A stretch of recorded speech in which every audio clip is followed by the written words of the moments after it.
Well, hey, it's been a minute. Sorry about that, kids. We went back to school and I stopped making podcasts. I don't know what happened. Actually, I kind of do. I'll tell you all about it. But you know what I want to do first? It's been so long. I haven't heard my buddy Rob Currie in a minute either. I'd like to, I think I'd like to hear that. Rob Currie, can you spin us a tune?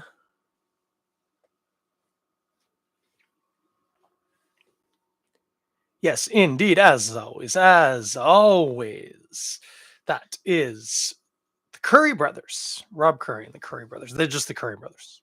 Just say Rob Currie. Uh, yeah, that track is The Curse of the Curry brothers off of the record of the same name. Nice EP, as always. Links in the description. It's been a couple of weeks, so I just want to remind you that's what's up. By the way, if you're watching the video, yeah, I've got a mustache. It's a little unruly, actually, on the lower end. I'm going to clean that up.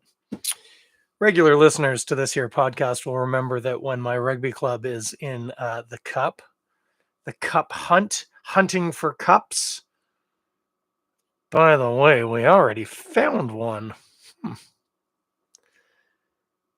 Some of us grow mustaches, less this year than in years gone by, and if that's the difference, well, I'm doing my part. So it's rather grown on me. I'm not going to keep it, but I'm kind of fond of it now. The other day, my daughter said to me, "Why are you? What did she say? Why do you look like Ted Lasso?" I said, "Are you new?" Anyway, hey, look what I'm going to do. Before we get into explanations, mea culpas, stories, so on and so forth, if you're watching the video, you know what that is. And if you don't know what that is, really? Really? This is a can of Czechvar Original Czech Lager. It's a Pilsner. Get this one for the kids at home. I got my nice big Godspeed dimple mug here.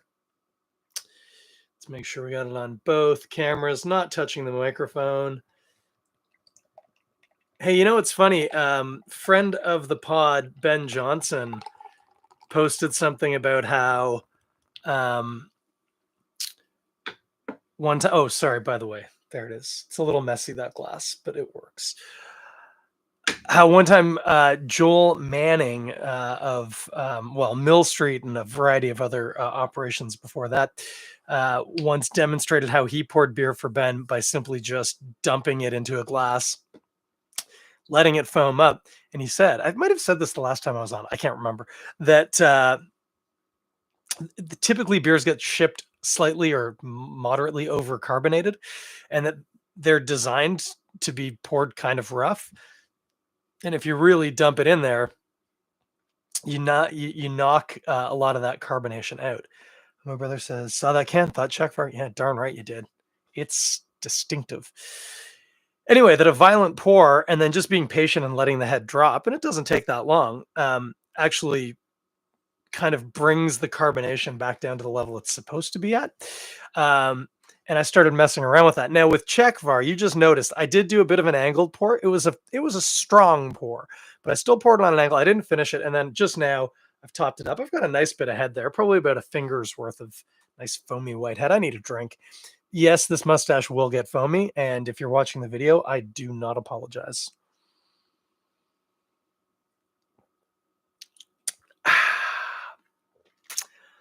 Yes, indeed. Czechvar Original Czech Lager. Is there anything better out there? Yeah, but this is real good.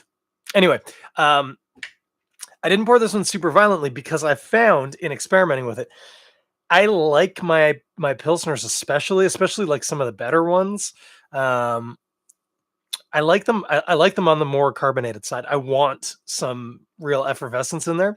And if you pour it too violently, you lose that. The flip to that is with like every IPA I've had since I heard that, I've violent poured it. And when you drink it, oh, the mouthfeel is just divine. So violently pour your IPAs, friends, and I'll report back in as I try it with more styles of beer. Unfortunately, I don't have many styles of beer in my life these days. I have a lot of really good high-end yellow lagers and a lot of very predictable IPAs. That's where we're at. That is tasty. Anyway, where did I go? Well, You'll remember, I hope, if you're a regular listener to this here show, that, well, Labor Day is a holiday, and I tend not to record podcasts on holiday Mondays. That's not like a hard and fast rule, but it's like a very close to firm rule. And indeed, Labor Day, I did not record a podcast. But if you follow me on Instagram, and by me, I mostly mean the podcast, but also to a slightly lesser extent, actually me. If you follow those accounts, you will know that the day after Labor Day, which I can't remember what the date was, but it's a Tuesday, I took myself on a little biking tour around this here fine city. Where did I go? Well, for one, I went through the new East Portland's redevelopment, which is amazing. And I would highly recommend doing that, especially on a bike or rollerblades or a car, I guess. Make it a bike. You could walk it too, but I feel like it's a bit more space unless you're a real keen walker. But I went through and viewed the new rerouted Don River mouth. Pretty cool. Those interesting futuristic looking bridges, also pretty cool. Anyway, from there, I biked right across the bottom of the city, which also is awesome. Using the bike lanes on Queens Quay is just amazing. Took that all the way over to Bathurst, up Bathurst, across to Strawn over the rail corridor, hang a left, bust a Larry, as the kids say. They don't say that anymore. And you find yourself where? You find yourself in Liberty Village. And do you know who else found themselves in Liberty Village not that long ago?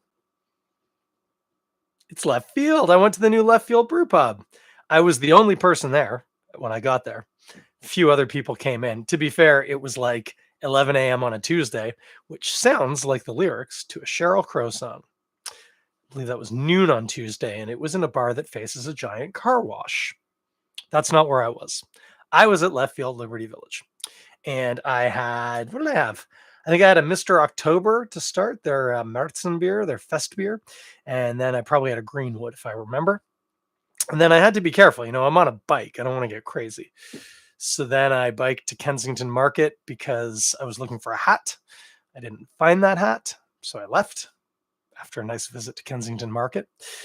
Went down, and my plan was I was going to go to Great Lakes, their brew pub, which is in the Portlands. But the easiest way to get there is to go down Spadina from Kensington Market, back down to Queens Quay, cut across Queens Quay, and when you get to, I think they're on Jarvis, Lower Jarvis, and you can just shoot up. But here's the thing, friends. What do you pass heading along Queens Quay on your way to Great Lakes Brew Pub if you're coming from Spadina? Well, you pass Amsterdam. So I had to swing into the old brew pub there and have actually a pair of beers there as well. I had come on now, Bord de Lac. I had a Bord de Lac, and then the fellow at the bar gave me a taste of something with raspberries. I can't remember what the beer was, but it was really tasty, and it actually reminded me a lot of the old Frambois. It was nice. From there, hopped on the bike, went through up to Great Lakes Brew Pub, which, so first time I'd been there too. Also cool. Slightly more people because at that point it was 2 p.m. or 3 p.m. I did opt to sit on the patio. They're in this little, I don't know how you describe that. It's like a walking area only off of Jarvis. And it's cool, like a courtyard kind of, not really a courtyard, but anyway, nice little patio space. I opted to sit out there, which on the one hand was nice. It was outdoors. It was warm, lovely.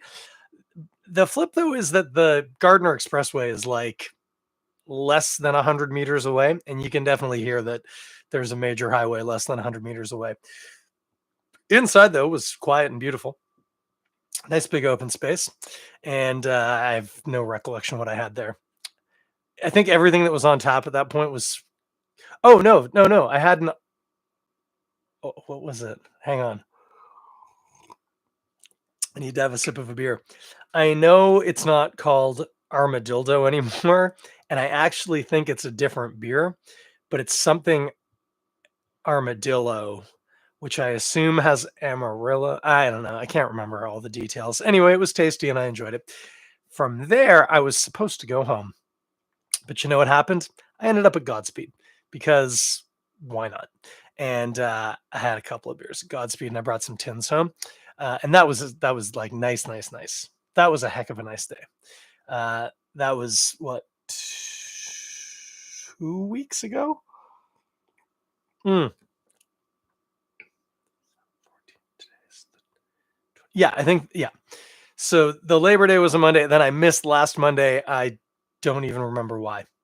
I just didn't. That's what it came down to. And now here I am. I'm back, and we're all caught up. And it only took me 10 minutes to get there. So that's what I've been up to. There are some other updates, and then I do actually have some beer news you can use. But as noted, I am sporting at the moment. Do you want to know about this beer, by the way? Does anybody care? It's Czechvar. It tastes exactly like it should. Mmm. Whole cone Saaz hops? Check. Moravian floor malted Pilsner malt? Check. Is it a textbook example of both of those things? Checkity checkmate. It's delicious. Only complaint that you can have is that I'm looking for the date code on this. Oh, it's on the bottom and it's very faint. It was, oh, I've just knocked my microphone. It was 7/05/24. And given that this is European, January, February, March, April, May, that probably means May 7th. It might be, I can't imagine that they stamped it American and that it's actually July the 5th. July the 5th would feel better. May the 7th is probably more believable because this probably came on a boat. It probably sat at the LCBO for a while, as all those things do. Anyway, the good news is it's a lager, so it actually ages not terribly, especially in a can. The bad news is it's not super fresh.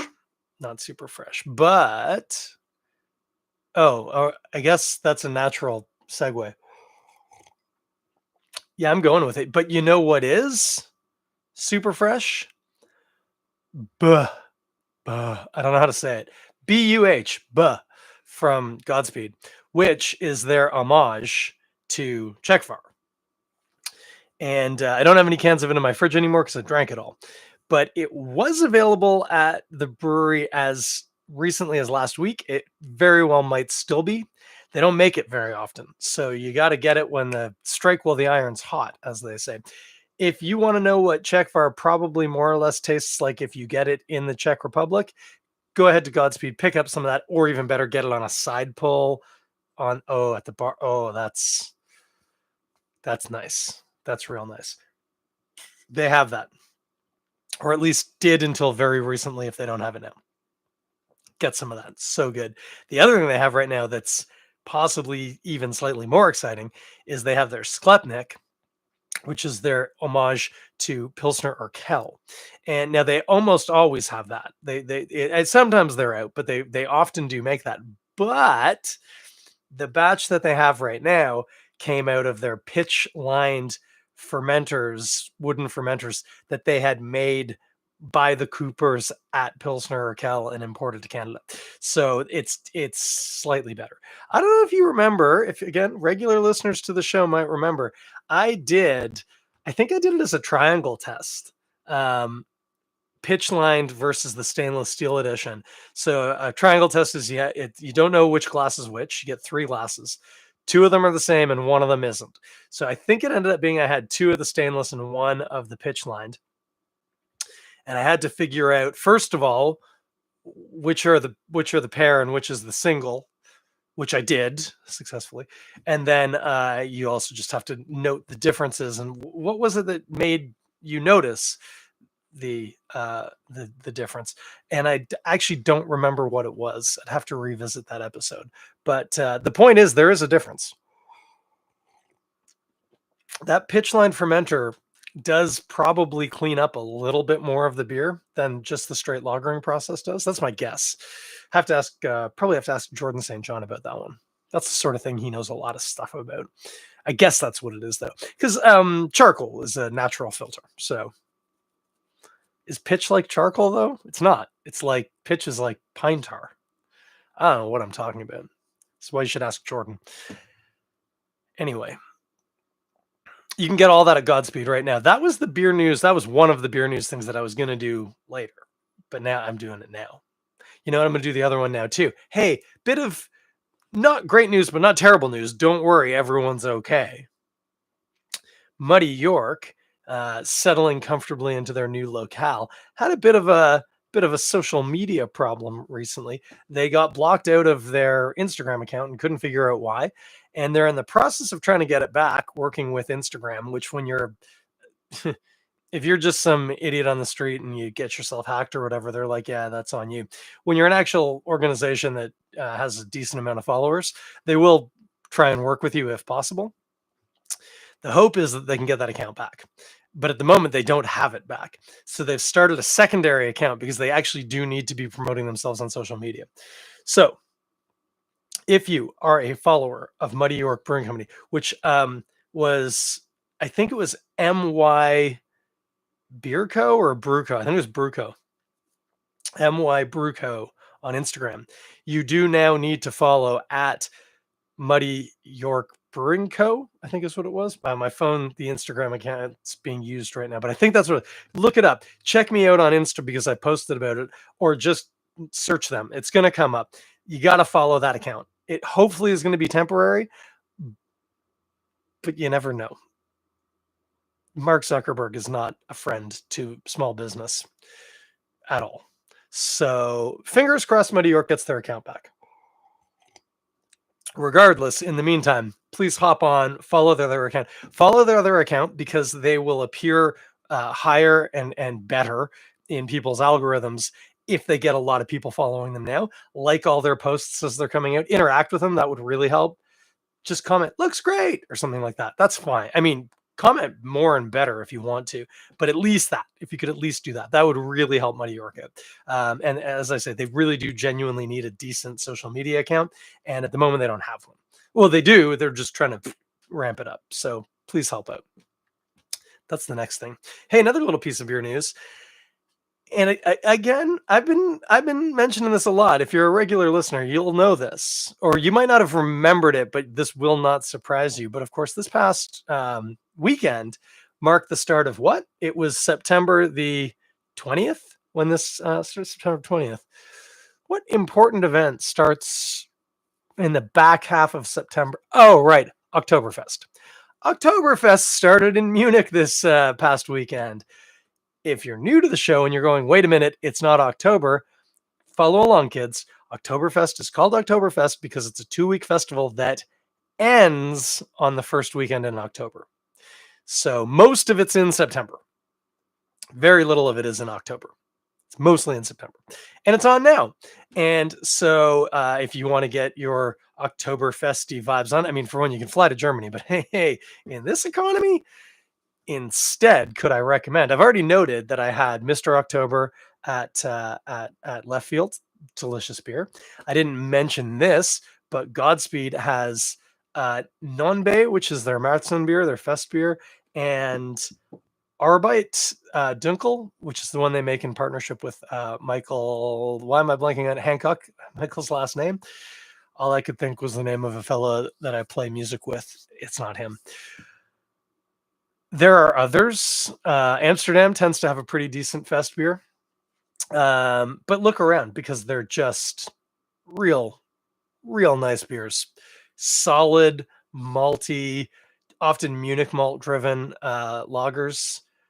Oh yeah. And you get them in liters, not in pints. Come on. Europeans know a thing or two about drinking beer. So yeah, it's Oktoberfest right now, and you should take advantage of that and make sure you get some good Oktoberfest beers into you. Sound good? And that might be it for the beer news, I think. Oh no, one more thing. There's a movie out, a documentary called "What Ails Us," and of course they spelled "ales," ALES. Very clever, very clever. I like that. Unfortunately, the rest of the movie is not nearly that funny. Uh, actually, I haven't seen it. There might be some really funny bits in it. I don't know, but it's a documentary about the sexism, the homo and transphobia within the industry, and just some of the. I don't like to say bad behavior because I feel like that downplays it, but the bad behavior of a lot of people in the industry around those things, and particularly around the way women are treated in the beer industry. And as I say, I don't think it's going to be a particularly funny watch. Some people might make some humorous quips from time to time, but it's not a comedy. It's a documentary. It is being screened, and I don't have the dates to mind at the moment. You know what? I have access to the combined knowledge of all of humankind. I almost badly behaved there. Force of habit. Humankind. We're all part of it. What did I say it was called? What Ails Us Movie. Oh, well, how about that? That actually got me significantly less hits than I was expecting. Well, you could look it up on Instagram. I can't because, again, Instagram machine is doing the Instagram machine thing. But I know they're having a showing with like a meet and greet with, I think it was the director, and I think Ren is going, and possibly somebody else too. That one I believe is in Guelph. And then I feel like there was 2 other dates that were listed, and this is why I should really, make a note of this stuff before starting this podcast. There was one in like upstate New York, I think, or like Rochester. Is Rochester upstate New York? It's not really, is it? Upstate New York's like beautiful and Adirondacks, and it's where I'm gonna go in a week or so for my birthday. Rochester's not upstate New York. I'm just gonna go ahead and say that. New Yorkers, come at me. I'm also not entirely sure that that's where the movie is. It might be in Syracuse, which is definitely upstate New York. Is it though? I don't know. I might have just completely alienated my entire upstate and otherwise New York audience, and for that, I am sorry. The point is, I believe there was a date happening in the States, and then I think there was a date in Ottawa. The long and short of it was there were 3 places that are not particularly close to me and are going to be difficult for me to get to. So I still have not seen this film. I would really, really like to. I've had a couple of conversations about this, and I just want to make something very, very clear. I don't believe, and again, I haven't seen the movie, so I could be wrong. I don't believe the point of the movie is to make the beer and the craft beer industry specifically look worse than any other industry. I actually think the point of the movie is to remind people that the craft beer industry is just another industry. And this is one of the more insidious ways that the lie that like somehow craft brewers are like a different breed or something.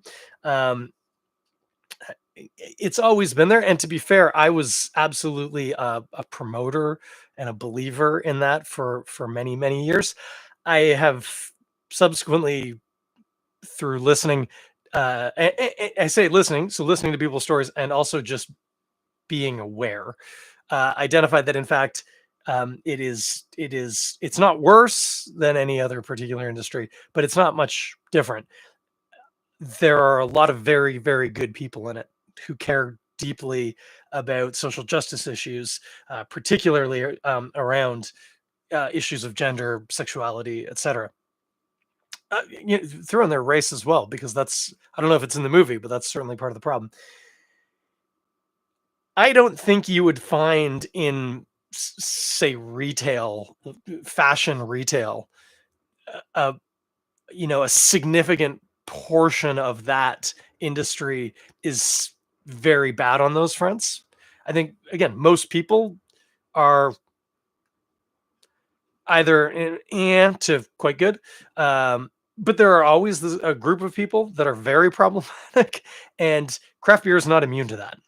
Again, I don't think the hypothesis of the movie is that craft beer is worse than the average industry. I think it's just pointing out people want to try and paint this beautiful picture of craft brewing as some sort of panacea of acceptance and tolerance, and it's not. It's just another business full of people who are messy and often problematic, and we have to deal with that. And not talking about that, and um, not engaging with that. Not again, this isn't about finger pointing. It's just about understanding. Yeah, when you hear, say, a woman say that she had this horrible experience working at this company because the people in charge were misogynistic, and that culture trickled right down through to the customer base, and they didn't feel safe, and I mean, literally stories of not just not feeling safe, but experiencing very graphically and tangibly that they are indeed not safe. That happens in craft beer, and I mean, it shouldn't happen anywhere. Um, but it's just to say craft beer is not exempt from. I mean, let's be honest, it's not exempt from very problematic, predominantly white men. They make up like still 80 something, maybe 90 something percent of the industry, and you can have a ton of really good dudes, if they're not working to draw attention to and is ostracize the right word here, but provide safe spaces and point out the spaces that aren't safe. If they're hi guys, you're listening to a craft beer podcast. Your odds are probably a white dude.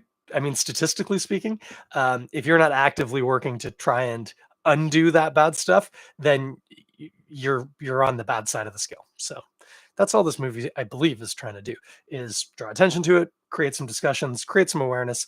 And is it comfortable? No, it's definitely not. No one wants to hear the thing that they love is actually, as bad at equality issues as every other industry. But in this case, it is. So we have to address that.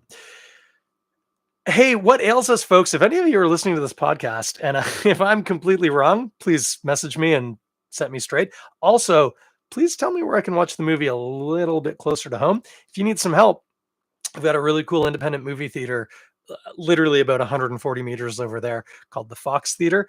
They do private rentals, and I'm sure, and you can charge if you do a private rental. We could coordinate a screening there, no problem. Alternatively, I believe the Royal, downtown, or I say downtown, I think it's in College West, also does that sort of thing. Slightly bigger theater, so probably higher risk, higher reward. Going to cost more, can get a lot more people in. Regardless, we could definitely make that happen. And just for the sake of me not having to travel very far, I'd be willing to put a lot of the legwork in on that. So hit me up. And that's it for beer news. Look up what ails us and see if it's near you. And if it is, give it a peep and at least be willing to listen. That would be awesome. Again, that's a step in the right direction to becoming on the good side of the scale. And then once you've done that, figure out how you can use that knowledge to make life better for other people. That'd be amazing. Need a sip of beer, and then we're gonna switch gears a little. Oh, that's nice.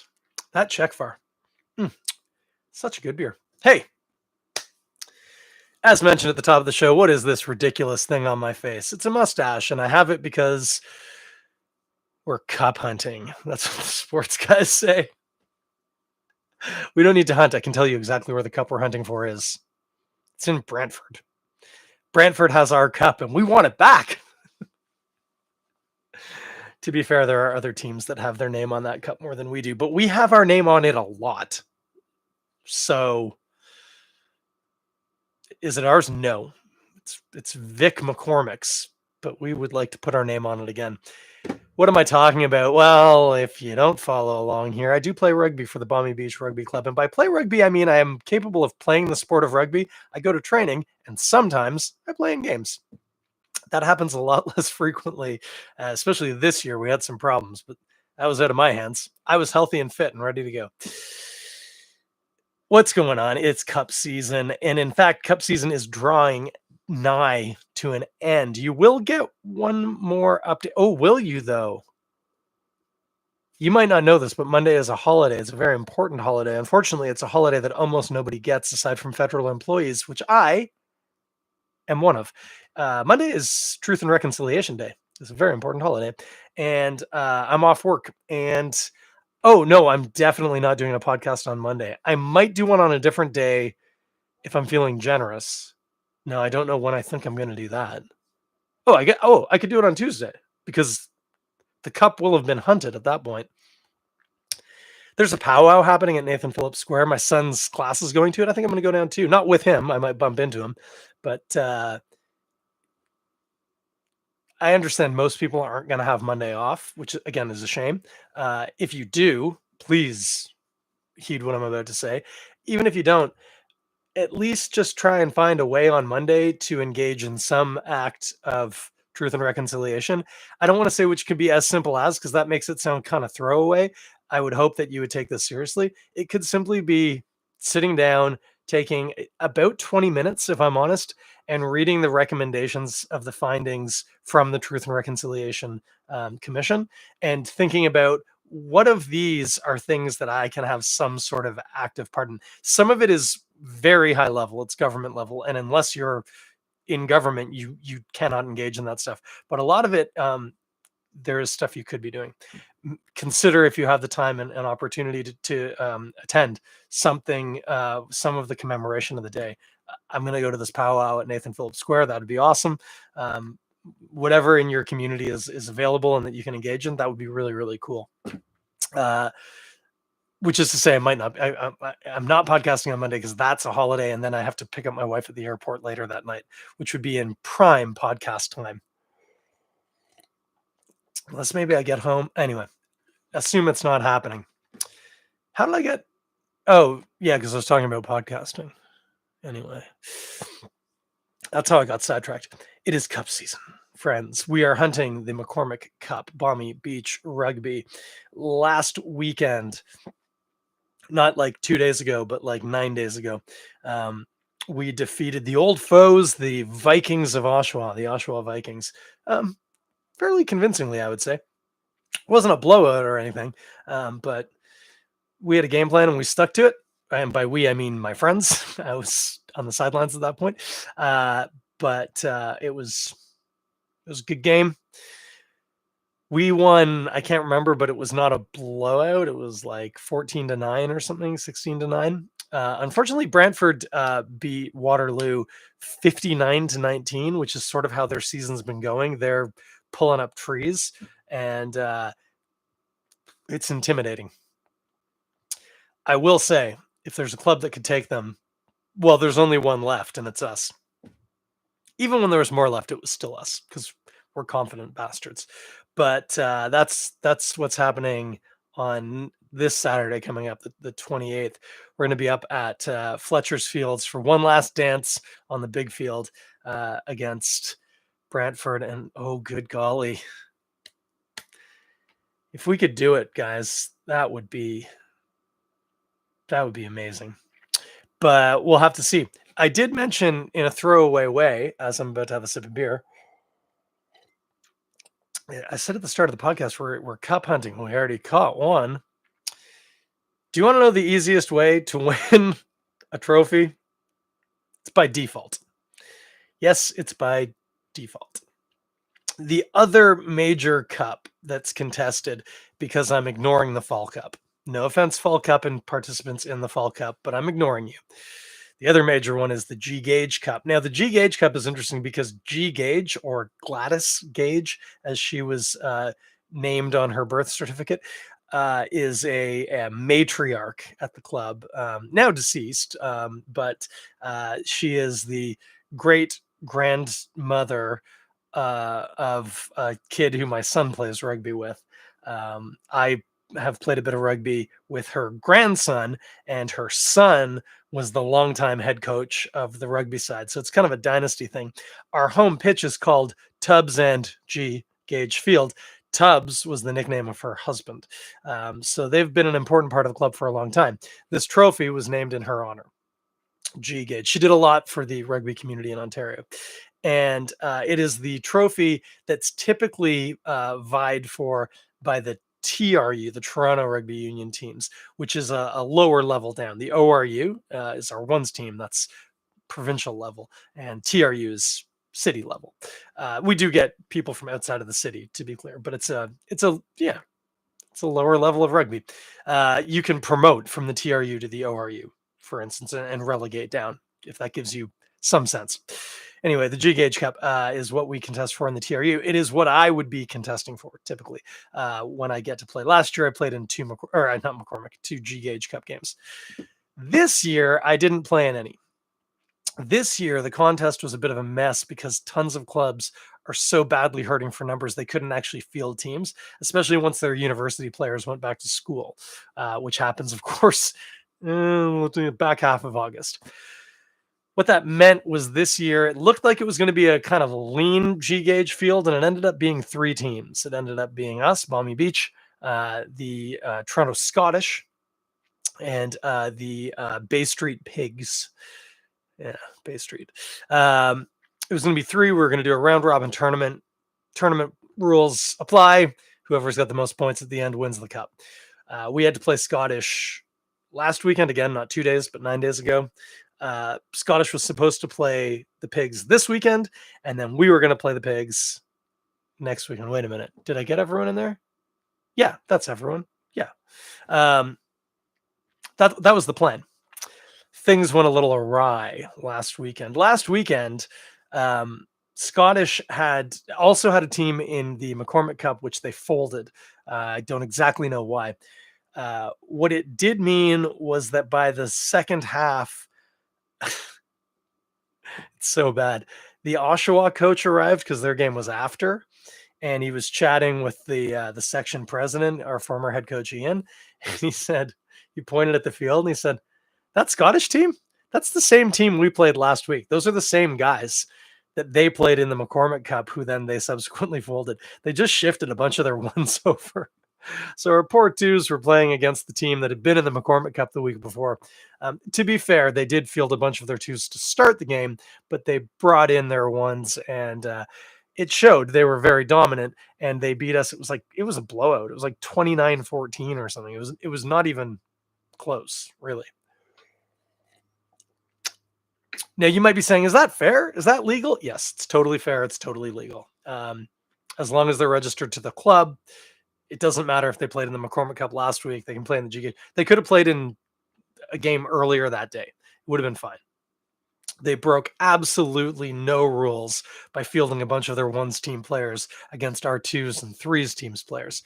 Unfortunately, where they did break the rules was they fielded an ineligible player who played for Vaughan, and he came on. He played almost the whole game at number 10. And within a few minutes, a bunch of guys on our team were like, "That guy doesn't play for Scottish. He plays for Vaughan."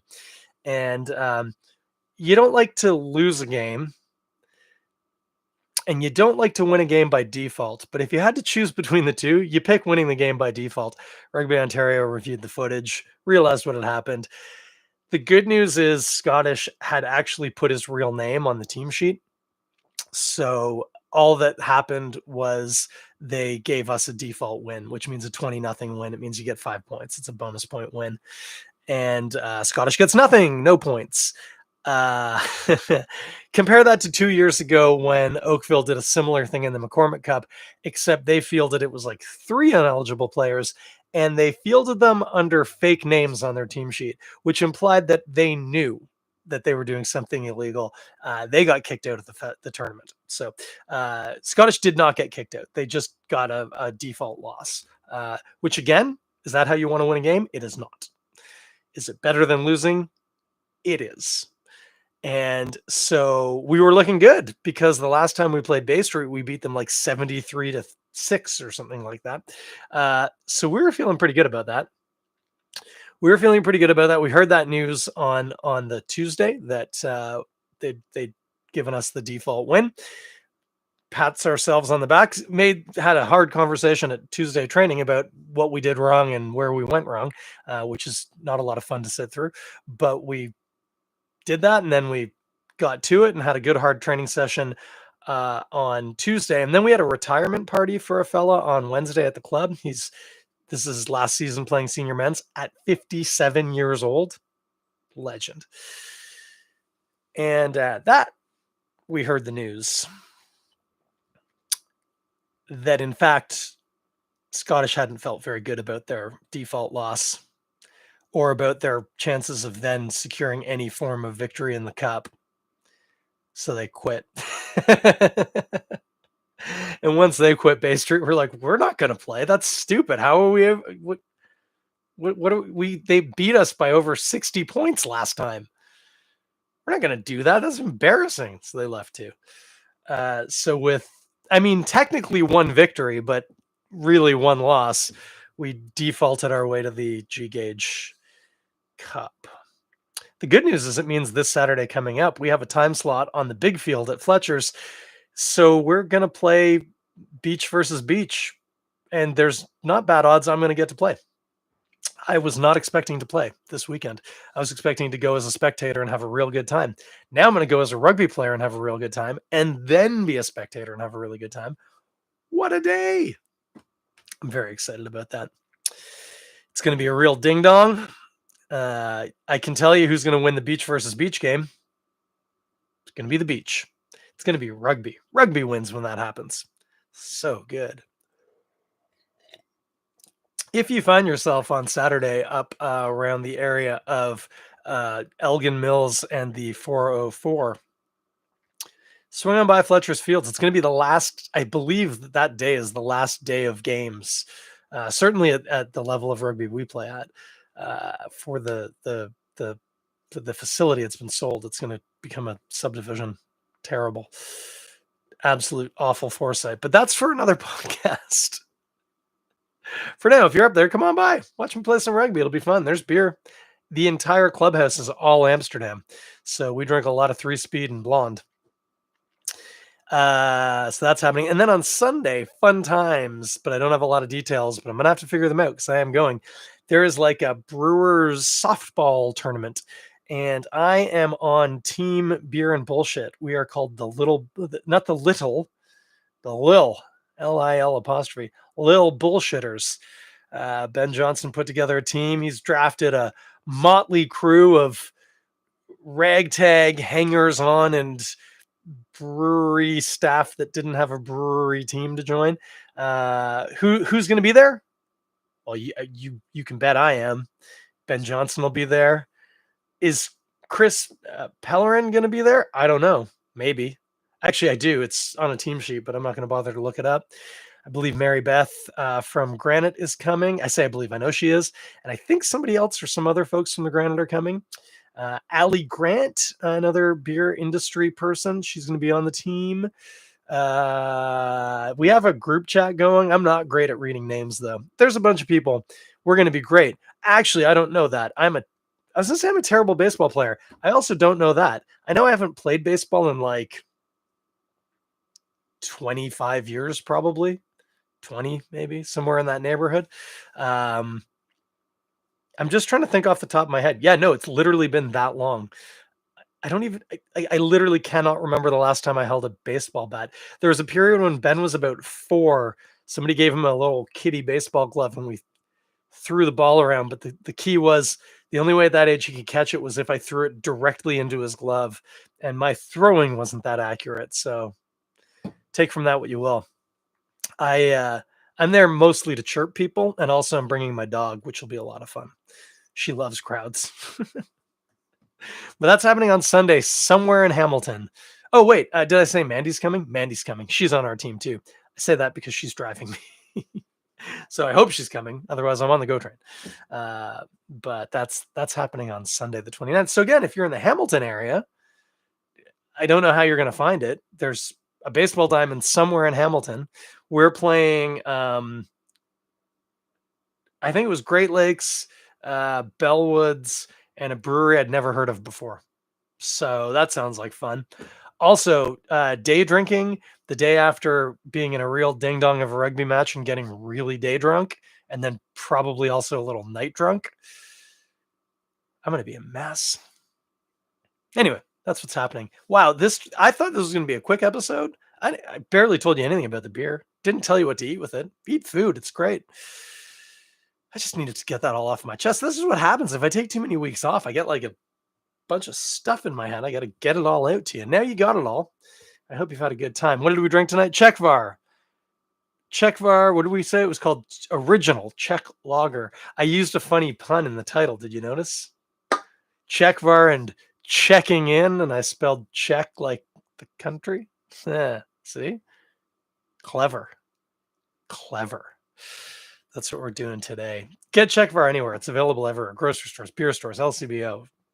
Don't be stupid. It's easy. Get it everywhere. Swing by Godspeed. Get some of its homage beer. Check out, pardon me, Oktoberfest beers everywhere. They're all good. Actually, that's not true. I've had some bad ones. I'm not going to say where from because it was a while ago, and maybe they got better. I haven't had a bad one yet this year, and I've had like 3. So couldn't go wrong as far as I'm concerned. On that note, I will leave you. As noted, the odds right now that I'm not making a podcast next Monday are really good. 90, 95% in that range. There is a very slim possibility I'll have a little window of time Monday evening, and I will hop on. Actually, it might be Monday afternoon. Who knows? So there's a little possibility. But actually, I'm going to try. I could do it on Tuesday. If it doesn't happen on Monday, I'm going to aim to try and do it on Tuesday because we won't have training at that point because the couple have been hunted. It'll be nice to have my Tuesdays and Thursdays back because the following week is the Monday is the 7th, and that's my birthday. And I imagine I'm going to be doing some wicked, awesome, fun stuff with my family. And while I love talking at you all, I love that more. So that's happening. And then the following Monday is the 14th, and it's Thanksgiving. And you know what that means? It's a holiday. Maybe I could do it on the Tuesday then too. I don't know. We're going to figure it out. If I'm not in your feed for a little while, absence makes the heart grow fonder. Abstinence makes the heart grow fonder. I can't remember which one it is. I'm going to go finish this beer, take my dog for a walk, and call it a night. Thanks for hanging out. Sorry it's been a minute. Sorry it's very likely going to be another minute until we hang out again. I've given you some tips on where you can come hang out with me and drink beer. So if you really miss me, come to Markham and or Hamilton this weekend coming up, 28th, 29th, and find me. At least on Saturday, I'll be easy to spot with my mustache. Will I have shaved it off for the baseball tournament? Well, there's only one way to find out. In the meantime, listen to my buddy Rob Currie and the Currie brothers. This is the curse of the Currie brothers. Have a good night.